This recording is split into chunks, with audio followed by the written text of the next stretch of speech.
Picture this. It's 3 a.m. in Washington. The phones are ringing off the hook. Emergency meetings are being convened. Intelligence agencies are scrambling. And at the center of it all? Two names that have dominated headlines for nearly a decade. Trump and Putin. What just emerged from the shadows has sent shockwaves through every corridor of power, from the White House to the Kremlin, from Brussels to Beijing.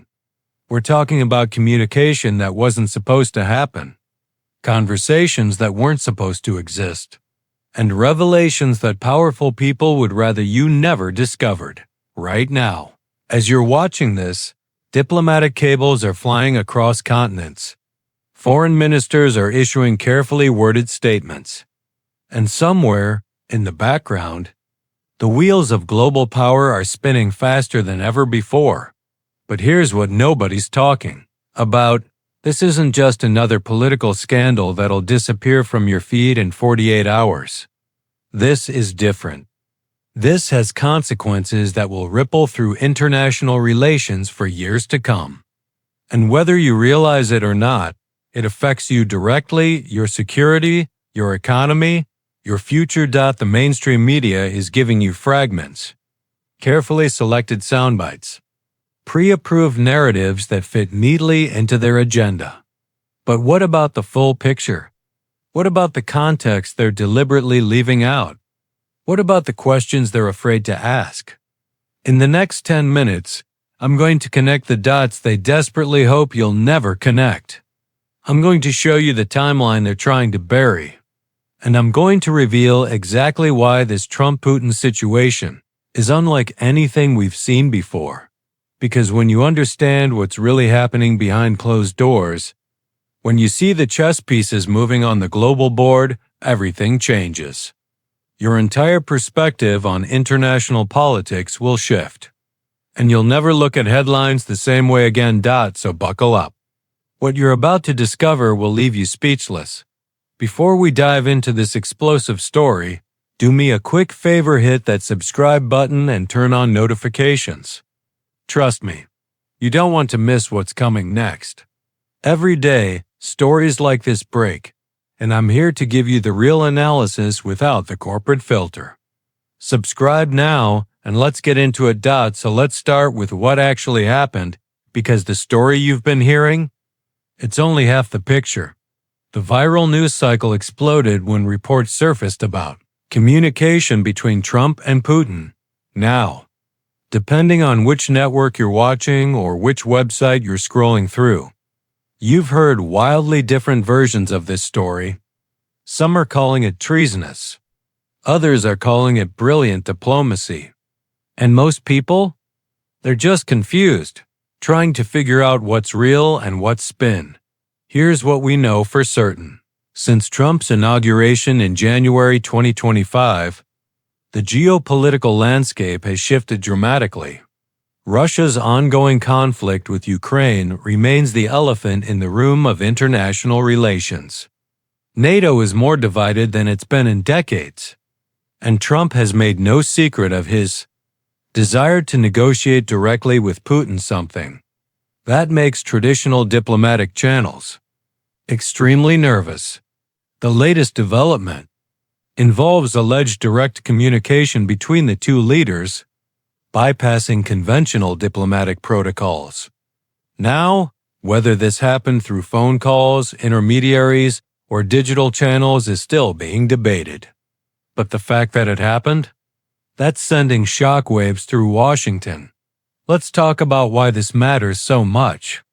In the world of international diplomacy, there are rules, protocols, chains of command. When a president decides to go around those systems, it raises immediate red flags for several reasons. First, there's the question of national security. Every conversation a president has with a foreign leader, especially one like Putin, is supposed to be documented, monitored, and analyzed by intelligence agencies. These conversations aren't just casual chats. They're strategic negotiations where every word can have massive implications. When those conversations happen off the books, Intelligence agencies go into panic mode because they can't assess threats. They can't advise the president properly. And they can't protect American interests effectively. Second, there's the political firestorm. Trump's relationship with Russia has been controversial since before he even took office the first time. Remember the Mueller investigation? The endless debates about Russian interference in elections? That entire saga created a permanent cloud of suspicion around any Trump-Russia interaction. So when news breaks about direct Trump-Putin communication, it instantly reignites every conspiracy theory, every accusation, every political battle we've seen over the past 8 years. But here's where it gets really interesting, and this is what the mainstream media isn't emphasizing enough. Trump isn't the first president to pursue direct diplomacy with Russia. Not even close. Every modern president has had to deal with Moscow in some capacity. Nixon had détente. Reagan negotiated arms treaties.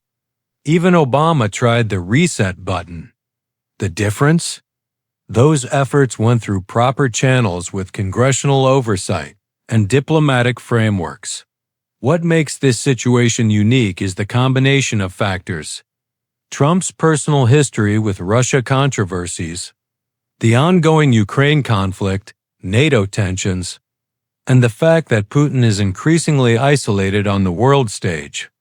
When you mix all these elements together, you get a powder keg of geopolitical drama. Now, let's dig into the international reactions, because this is where things get fascinating. European allies are freaking out. And I mean genuinely panicking. Why? Because Ukraine. The European Union has invested billions in supporting Ukraine's defense against Russian aggression. They've imposed crushing sanctions on Russia. They've taken in millions of Ukrainian refugees. And now, the possibility that Trump might cut a separate deal with Putin potentially at Ukraine's expense has European leaders scrambling to protect their interests. Poland, the Baltic states, and other Eastern European countries that directly border Russia or have historical trauma from Soviet occupation? They're terrified. These nations have spent the last 3 years begging for more NATO support, more weapons for Ukraine, more commitment to containing Russian expansion. The thought that Trump might negotiate away their security concerns in a direct deal with Putin keeps them up at night. Meanwhile, China is watching all of this with extreme interest. Beijing has been playing a delicate game officially neutral on Ukraine while quietly supporting Russia economically. If Trump manages to negotiate some kind of peace deal or détente with Russia, it completely changes the global power balance. Does Russia move closer to the West and away from its partnership with China? Or does a Trump-Putin agreement strengthen the authoritarian axis? These are billion-dollar questions with trillion-dollar implications, and then there's Ukraine itself. President Zelensky's position becomes incredibly precarious if Trump decides to negotiate directly with Putin. Ukraine has been dependent on American military aid, intelligence support, and diplomatic backing.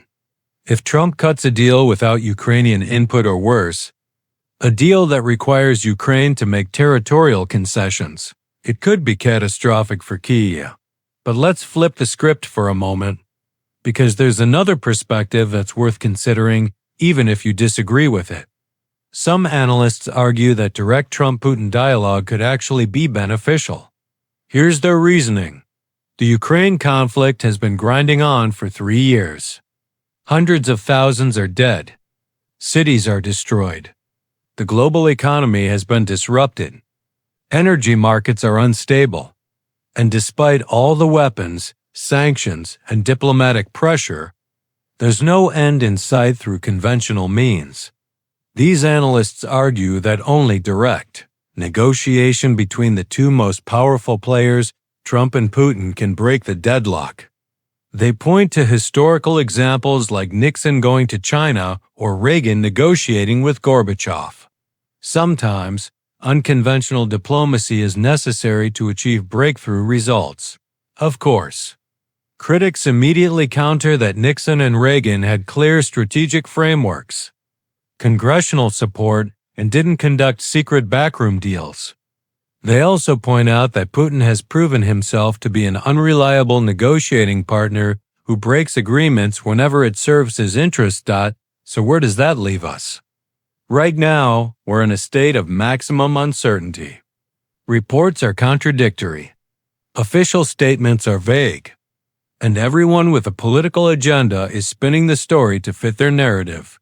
What we can say with confidence is this: the Trump-Putin dynamic remains one of the most consequential relationships in global politics. Whether their communication represents dangerous unilateralism or bold diplomacy depends entirely on your political perspective. But either way, it's reshaping international relations in real time. The real question isn't whether Trump should talk to Putin. Eventually, American presidents have to engage with Russian leaders. That's just reality. The real questions are, what are they discussing? What commitments are being made? Who's protecting American interests in these conversations? And what are the long-term consequences for global stability? These are the questions that should be dominating the conversation. Instead, we get partisan screaming matches that generate more heat than light. Here's what you need to understand about this situation going forward. This story isn't going away.